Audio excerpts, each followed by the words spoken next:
Hello, Bournemouth fans. Hope you're doing well and welcome to the second look. It's another chance to go over our 4-2 win at home to Reading. So, Jeff Hayward is with me. Jeff, how are you? I'm pretty good. Yeah, nice to score 4 goals in a half. It is very nice. And Jeff, I've got to say the puns are all prepared. And let's face it, when you face certain teams, they're extremely easy to write. Whenever we play Watford, for instance, you can say that we stung them or they stung us. And when it's Reading, of course, you've got the Royal Associations. And on Saturday, you could say that Reading were royally beaten as Cherries had taken the crown from Reading and we went to the top spot and we reigned supreme at the Vitality. And whilst the Biscuit Men enjoyed hobnobbing with the Premier League stars in the first 45 minutes, in the second half, they crumbled somewhat. And Paunovic would have been left saying crumbs. Oh, that takes the biscuit, that intro. So anyway, 4-2 to Bournemouth. And it's been a weekend where we've been able to smile. Yeah, which I think it's always a risky game, the one after the international break. Lerma's been coming back from Colombia, and I think his role in the team's success is quite pivotal. So, you're never quite sure how jet lagged he is. And we had Mepham and Brooks both coming back from Wales duty. Again, 3 games in a week, although I know Brooks didn't play, a whole lot of those games. But Mepham put in a couple of shifts in those games. So, it was going to be interesting to see which team he selected and then how they actually performed in that first half. Would it be a slow start or would we be at them? Well, we're all used to slow starts, but when you look at the team that was announced at 11:30, it was a team that I think most of us would have been happy with. 4 at the back that many Cherries fans have been clamouring for. And we had Asmir Begovic in goal, Steve Cook replacing Mepham, who of course has been involved, as you alluded to, with Wales plentifully. He had Lloyd Kelly alongside him. Stacey and Rico were the wide defenders. Lerma and Lewis in the middle. Billing, not even in the squad. Really interesting. We'd like to get your thoughts on that. But of course, we had the dynamic foursome up front in terms of Danjuma, Stanislas, Brooks and Solanke. So when you saw that team line up at 11:30, Jeff, are you happy with it? Well, there were several things about it. 4-4-2, which worked really well against Birmingham City. So delighted he stuck with that. Delighted he stuck with the same team. I mean, we didn't have any of those rotational issues with having a midweek game and then the weekend game. So I think it was easy for him to pretty much stick to that side, particularly with King being off with COVID-19. I hope he gets better. But also, I think the only sort of slight issue was around Rico playing left back, leaving Mepham on the bench. I think it was because of the Welsh the Welsh games that he'd had. He probably felt he could rest him and play Rico on that left hand side. But yeah, looked like it was going to be an attacking team and we'd be taking the game to Reading. For most of us, we assumed that Lerma would be out, so we were thinking who's going to be alongside him. Is it going to be Gosling? Is it going to be Billing? And like I say, Billing wasn't even in the squad. I don't know if there's any explanation you've heard for that. I've heard no explanation, but if I was Philip Billing, I'd be talking to my agent about where I'm going to play next. Rumours have it that was part of the reason why he was excluded for tactical reasons in the first place a couple of months ago, but I won't go into that too much. Whether that's true or not, we're not too sure. So yeah, a 4-4-2 became a 4-2-3-1 during most parts when we were attacking. And yeah, 4 at the back. It's a match. Well, a lot of fans have been clamouring for 4 at the back rather than the 3.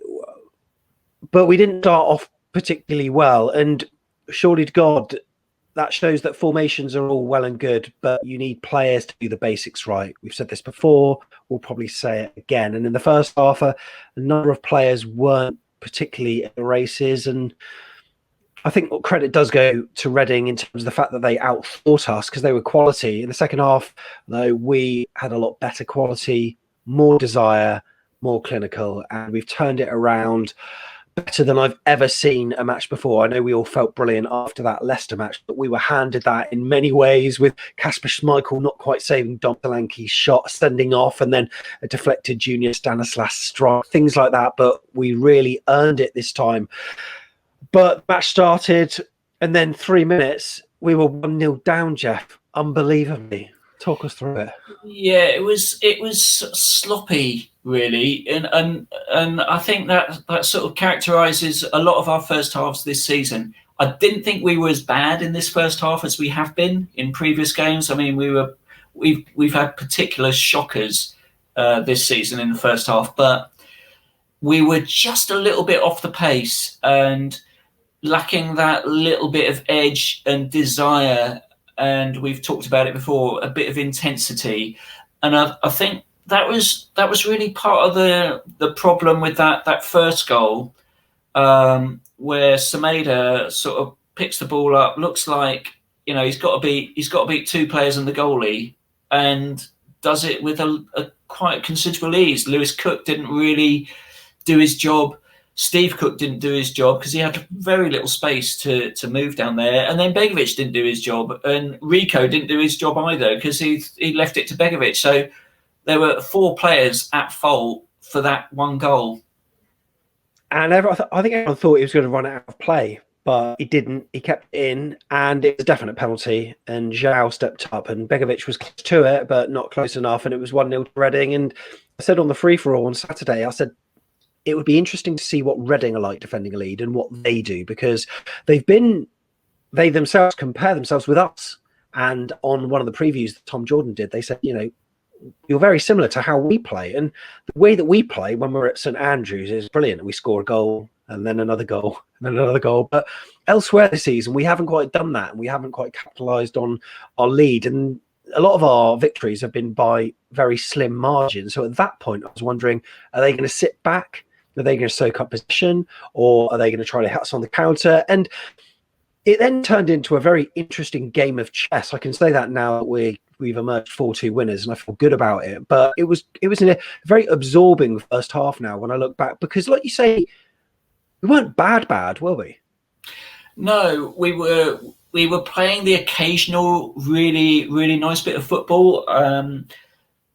We were playing with more pace. It was less sideways and backwards. I mean, there was a bit of sideways and backwards, but we actually looked to be creating more space. Certainly down the flanks, I thought Danjuma looked threatening. There was one lovely bit where he beat 2 players, got inside the box, and his shot hit one of the Reading defenders. That was nice. Brooks did a nice bit of play where he got some space in the box and had a decent effort, but it was on his right foot. There were decent moments, but we did look a little bit vulnerable. I mean, Reading were well organised. I thought their back 4 looked very good in protecting the goalkeeper. Their midfield were working really hard. I was really impressed with was it Laurent, the midfield player? I thought he had a really good game in that midfield. And when they did break us up, they looked to get on the front foot and attack us quite quickly. And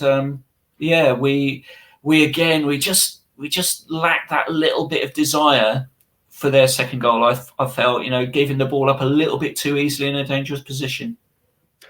So Graham Jones, we know, is an advocate of playing 3 at the back, and I didn't actually realise, but he sits in the stands for the first 10 minutes of the game, and he was sat alongside Big Fletch, and I think he'd have been horrified at how easy it was for them to take the lead, albeit via a penalty, but the way that Semedo strolled through. But there were warning signs even on 12 minutes. We had Semedo with a mistimed header, and he put it wide, and arguably should have done better with it. But even at the early stages of the game, I'm thinking, no wonder Reading are where they are, because you've seen the stats. They don't have many shots, but they score with most of the shots they do have. Compare that to us. We've had a ridiculous amount of shots, but our conversion rate is so poor. And it really worried me, because throughout that first half, there were little passages of play where it was like a hot knife through butter, and they had numerous chances. Thankfully, they didn't take them. I mean, obviously later on in the half they did, but it felt like we were almost riding our luck at times. We were. I thought João, the big centre forward, was giving Steve Cook a bit of a tough time, and he looked like he had good feet. Aluko, I thought, looked pretty good as well. And Yeah, they were. I think they looked at our defence and thought that our left hand side was probably vulnerable. And I don't want to pick out Rico again, but there was a lot of the attacking was going down his side, particularly Aluko, and they could have been a couple of goals up by the time they did score that second goal. Whereas that Brooks effort was the only shot we had. And can I also say, set pieces, what's happened to us? Oh, well, the amount of, it was weird because I said on a podcast under the end of Eddie Howe's reign, or even in fact halfway through the season last season, we always used to do these corners with lots of different short corners and lots of set pieces and lots of drills from the training ground. Sometimes they came off, sometimes they didn't, and then all of a sudden we just didn't do it for ages, and we haven't under JT so far. But today, nearly every single corner we had was some kind of set piece, and ultimately the delivery was really shocking. I mean, the one that sticks in my mind was that Jack Stacey cross, which was basically into the arms of the Reading keeper. And it's, it is nice to have variation. I'm sure they did it to pull the Reading defenders out, create more space in the box. But when you've got delivery that bad, it doesn't matter what you do. And unfortunately, it was a absolute shocker. And throughout the first half, I was just watching these moments, and you could almost see the mistakes before they happen. You could see where certain players are going to lose the ball, and then they did, and then cue the rolling of the eyes. It was terrible, and on 42 minutes, it got more terrible because Dom Solanke he lost the ball, and Reading were fantastic with the way they picked up the ball, recycled it, and it's Ajaria, I think, who fed Aluko, and then Rico was found wanting, absolutely nowhere near him, and great finish, but Begovic had no chance with that 2-0 Reading. At that point, I had my head in my hands. There was one word that came to mind, Sam. You'll like it. Clinicality. Yeah, clinicality. Great word, and that's what Reading have got, obviously. Yeah, it was a terrific finish. I thought Rico was out of position, didn't track the runner, which it was just poor. But it started before then. I think we just coughed up the ball a bit too easily to them in midfield. And whereas we've done that in a few of these championship games, and the opposition haven't had that quality in midfield to hurt us, actually, Reading, credit to them, they've got some decent players with in the midfield, and they can see a pass, and they look dangerous. So 2-0 did not flatter them, I thought, at half-time. Do you reckon this is the reason why Jason was 3 at the back? Because say what you like about that formation, we tend to get caught less with those kind of counterattacks and those kind of goals when you do have 3 at the back.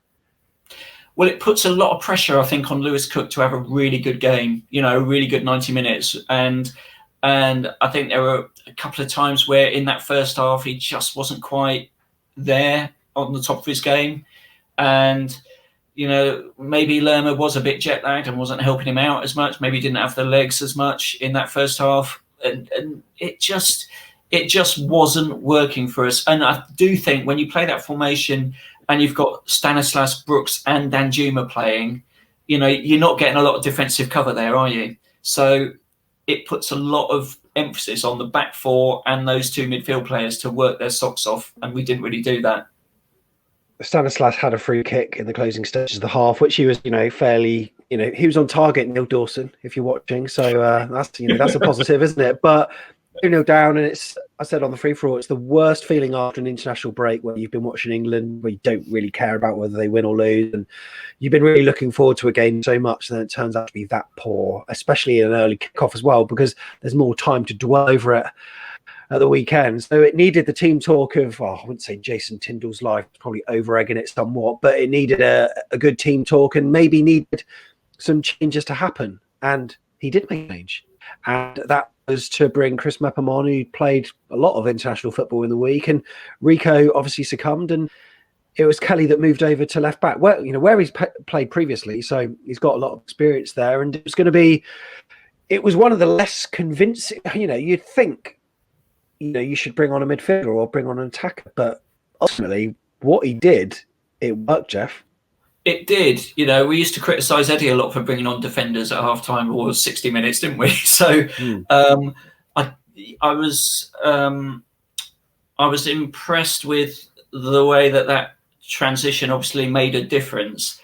I think the interesting thing in that first half, watching the game, I'm not sure about you, but even at 2-0 down, I felt that we still had a chance. And that's what's different about playing in the Championship this season, because we've got such a great forward line. We're never out of games. Even at 2-0 down, I thought, you know what, if we do get back into this, we've got a chance still. And when Kelly puts that ball in, I mean, just like it made us feel that belief, you know, that we could go on and win it. And I didn't think the game was in doubt, actually. When we got the first, it was, we're on for this, we can do this, and we did. But yeah, it was quite an interesting change for him to make. I guess he probably thought we had enough attackers on in the first place. Yeah, I think you're right. And I think I was going to say maybe just Kelly's extra energy and a bit more defensive solidity on that left-hand side could do the trick, and so it proved. Well, it was a really good goal, and there were numerous aspects of it I thought were great. I mean, a great bit of football in the midfield, and then Lewis Cook, he laid the ball to the left to Kelly, and Danjuma, underrated role dummy there, because he could have put his foot on the ball, and a kind of player that says, I wouldn't say selfish in a bad way, but you have to be selfish to some extent to be an attacker. So it's natural to want to get on the ball and try to influence things. But he left it. He had the call for Kelly. Did this not remind you, and I said this on the free-for-all again, sorry to keep harping back onto it, but Charlie Daniels against Norwich, our 3-0 victory when Tovey scored, and that made it 3-0, exactly the same position. Lloyd Kelly, excellent delivery, pacey, whipped, low, in front of the defenders. And it meant that the striker who was on running didn't have to do much, no time to think, just needed to get something on it. And the power was just, deflected onto the ball and in the back of the net. And it just shows what a good delivery can do. JT surely has got to be WhatsApping that clip to Rico and telling him to watch it 1,000 million times before he goes to bed tonight. Well, so many times this season, we get the ball in that position and we turn back and we don't cross the ball. And I think it's what we've been talking about a lot. We've got to be braver, because defenses in the Championship are vulnerable to that kind of ball. It reminded me, it's a kind of classic sort of, it's a classic goal that you can score against weaker defences. If that's why it's so important to stop those crosses coming in, which happens a lot in the Premier League, and you don't get those opportunities. But Kelly whipped it in, brilliant pace on the ball, and we only had to touch it to score. Solanke did the job, brilliant. And like you said, at that point, you felt as though we could get back into it. And it's a fact that I've brought up before. When Dom Solanke scores, Bournemouth never lose. And in fact, that's been the case in his career since 2015. It was a match for, I can't even remember what side, some like European club he was on loan at. One time he did play a match. I think twice in his career has he scored, his team not won. Which, read into that what you will. But what a good goal it was. And the momentum was clearly with Bournemouth. And 2-3 minutes later, superb. David Brooks on the ball. It's akin to the pass that Stanislas made for Danjuma's goal against Birmingham, where he just plays it between the right back and the central defender, and Brooks did it with his other foot. And, if there's a player you want in that position, albeit it wasn't him just opening up his body and instepping it into the side corner kind of slide rule goal, it wasn't. He did the keeper at the near post with his left foot, and cracking goal, 2-2, never in doubt. Never in doubt. I thought that pass was beautiful. Great pace on it. The run was great from Danjuma. He timed it perfectly on the shoulder of that fullback. And a near post finish. Which the great thing about Arnie, left foot, right foot, he can score goal, and it gives us so many great attacking options. When he's through like that, you do think he's going to score. He's going to score, and I thought it was terrific to be 2-2. Totally knocked them off their pace, because the two goals came so quickly. And you're talking about players being, I don't know, can you use ambidextrous with the feet? Does that work? I don't know. Is ambidextrous just the hands? But anyway, let's just go with that. I'll find the word. If you know the word, let us know. But in the first half, I was thinking back to a chance that David Brooks had where he cut in, and I just thought if he just had a right foot, he could have a shot, and he didn't. And he tried to lay it off to someone, but then literally 30 seconds later in the same passage of play, it did fall to him, and he did have a shot with his right foot. But I'd like to see him use both feet a little bit more. But Dan Juma's a player that can certainly do that. And at 2-2, I think our tails were up. But Reading, to their credit, they hung in there. They held their own, and they still looked fairly dangerous whenever they had the ball. Yeah, they're a very physical side, and like I say, they were good on the ball, and they had some decent players. I mean, it was still in the balance a little bit at 2-2, and I think the third goal. I mean, the ball comes to Lewis Cook, and I'm holding my hand up here. I was screaming at the telly, "Don't shoot, Lewis," because whenever he shoots, he never scores.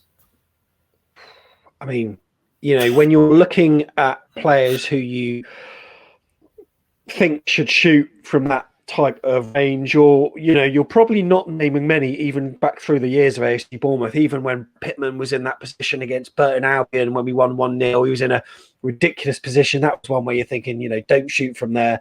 That was what I was shouting from Lewis Cook. And, like Brett Pittman's, it went in. And by the way, congratulations to Brett Pittman, who scored again for Swindon at the weekend. But it came to Lewis Cook from David Brooks. He took a touch. And I must admit, the sort of split second when he took the shot, it looked like it was ballooning over, as many of his shots have. But then he got this swerve and dip, and then, explain how you felt when you saw that hit the back of the net via the touch off the crossbar, Jeff. Oh, it's terrific goal. I mean, the dip he got on that was absolutely insane. The keeper had absolutely no chance, and absolutely terrific goal. And the way he celebrated, I don't think even Lewis Cook expected it to go in, but it was fantastic, and I was so pleased for him because that's a long time he's played for us without scoring. But that hopefully will give him confidence. Hit it like that, Lewis. You'll score plenty this season. Now, straight after, just beforehand on the commentary on Sky Sports, they were saying that Rodrigo Riquelme is getting ready to come on. And then, 30 seconds later or whatever, we scored to make it 3-2. And I was obviously jubilant. My heart rate probably doubled. I actually got lightheaded because I just jumped off the sofa, and then I nearly fainted. But 3-2. And then, when I composed myself, sat down again, I was listening. I was like, oh, Roro's on. And I thought, I honestly thought that substitution would probably not happen. But maybe that's what sets Jason Tindall apart from Eddie Howe, maybe. Because you know what we would do at 3-2 under Eddie Howe? We would chuck Jack Simpson on straight away, albeit he did come on a bit later on.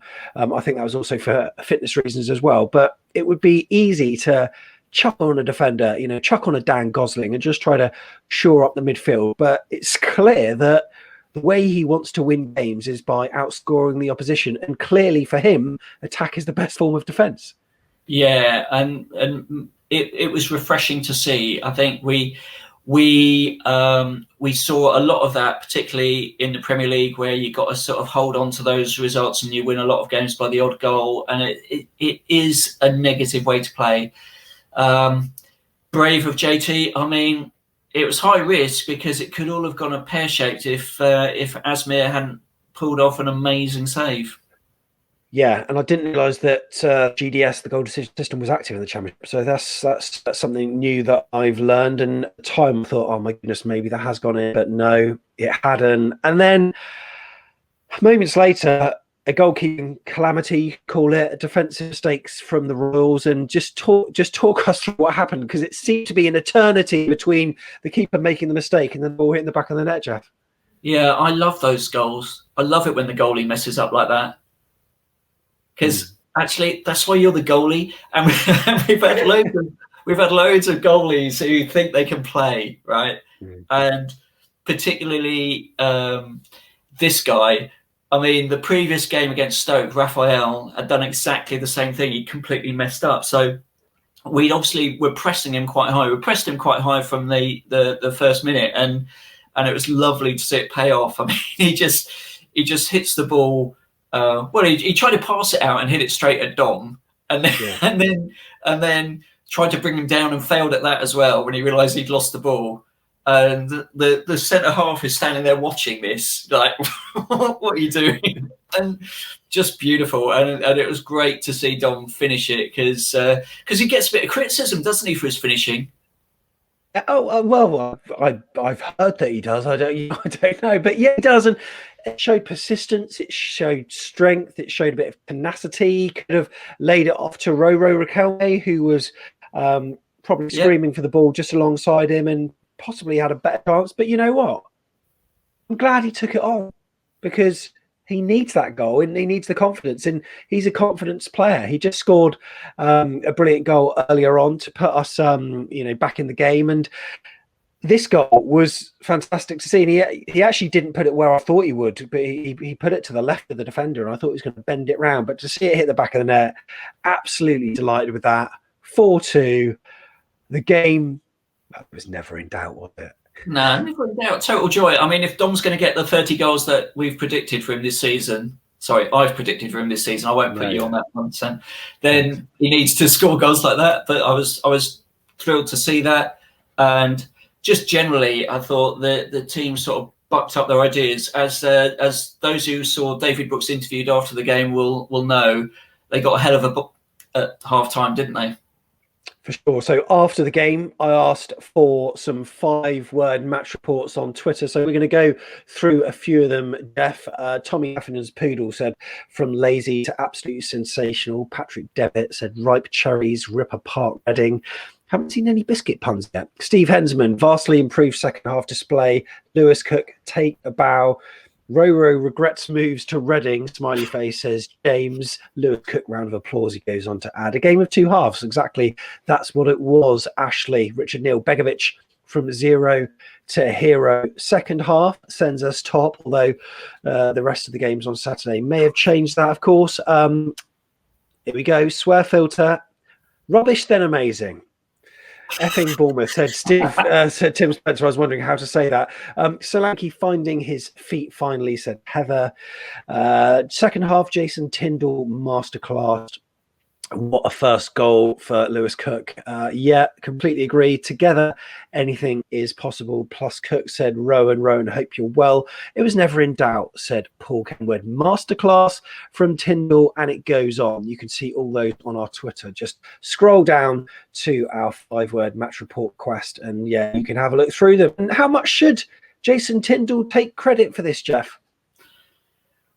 Well, I'd like to know what he's saying to them before the game, because can we just play second halves, please? Because it's that level of performance that he's got to get consistent. We've got to be sharper in those first sort of 10, 15 minutes. And we've done that occasionally. I mean, we did that at Coventry. We played really well from the off against Coventry. So I think that's what he's got to be striving for. And good decision to change things around slightly at halftime. It worked. We looked better. We won the game. Move on. Forest, here we come. I don't know what time I'll be going to bed that night. Hopefully it'll be with a smile on my face, at least, having seen Bournemouth romp to victory. But Harry Arser versus Jefferson Lerma in midfield, maybe. That could be tasty. There's going to be some preview material on the channel, so do make sure you subscribe to YouTube if you want more of that. But until then, Jeff, thanks very much for being on once again. Thanks for having me, Sam. Great to chat. And yeah, brilliant. Enjoyed it. See you in the next video. Up the cherries.